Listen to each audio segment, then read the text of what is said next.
The way that we usually figure these things out is to say, okay, well, in the past, when this happened, then the result was this, right? We haven't had a sitting president of the United States not run for a second term since 1964, Lyndon Johnson, and we certainly haven't had one step out in July of the election year. So we're through the looking glass a little bit here, and I think we all need to be mindful of that. Look, I still remember 2016. Everyone asked me, who's going to win? And I said, Hillary Clinton's going to win. Polling, message, money, and Donald Trump won. That's why politics is Did you learn from that event? Well, this is what I'm saying. I certainly hope so.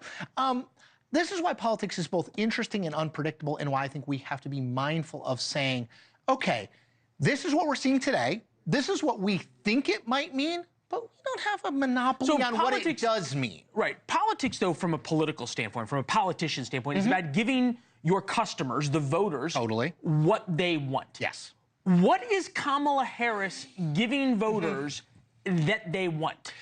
Okay. I think in the near term, when we say voters, I think what we're really talking about, at least right now, is the Democratic base. Because I think the truth of the matter was, for 18 months, Democratic politicians, Joe Biden in particular, were giving voters what they didn't want, what they expressly said they didn't want, which is an old white guy who they were worried about might not be competent to do the job. This is Democrats I'm talking about.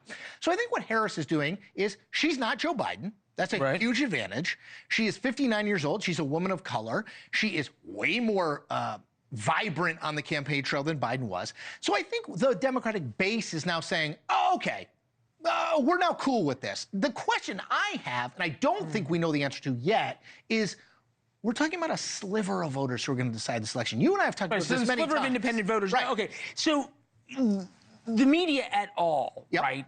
And I think we can all agree that a lot of the coverage of Kamala Harris is now looking much more like Kamala Harris's campaign press releases than it is looking... Very laudatory. Yes. Than it is looking, shall we say, like strict journalistic coverage, critical thinking, critical examination.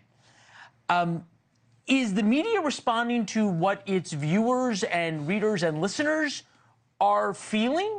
Or is this simply finally something that they can be excited about to stop Donald Trump? Okay, I have two answers, both of which I think are honest. One, the media is a business. We sometimes forget about it, but it is a business whose goal is to make money. And when someone is hot and people are tuning in and the ratings are high or the clicks are high, they run with it. It's how we got Donald Trump in 2016, at least in part. Second, though, and I think this is true too, the most important, they teach you this in journalism school, even though I didn't go to journalism school. I know they teach it. The most important part of news is those first three letters, N-E-W, new. And Kamala Harris is new. What we had was this deadlock between two people that a majority of the country did not want to be president, Donald Trump and Joe Biden.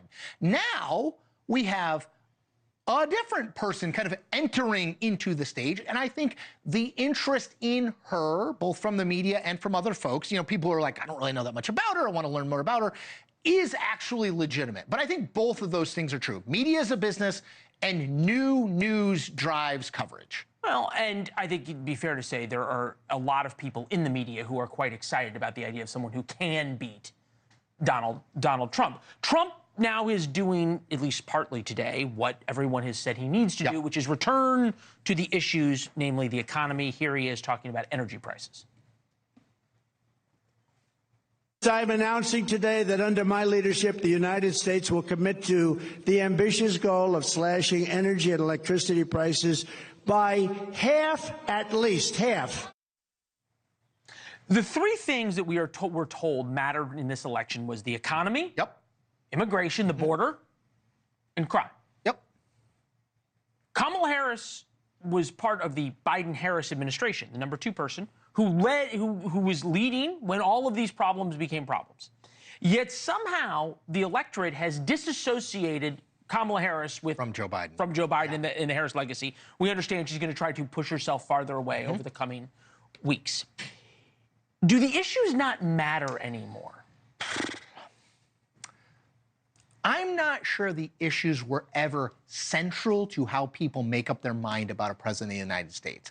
I think it is always a personality contest first. Thanks for watching. Go to joinnn.com to find NewsNation on your television provider. And don't forget to click the red subscribe button below to get more of NewsNation's fact-driven, unbiased coverage.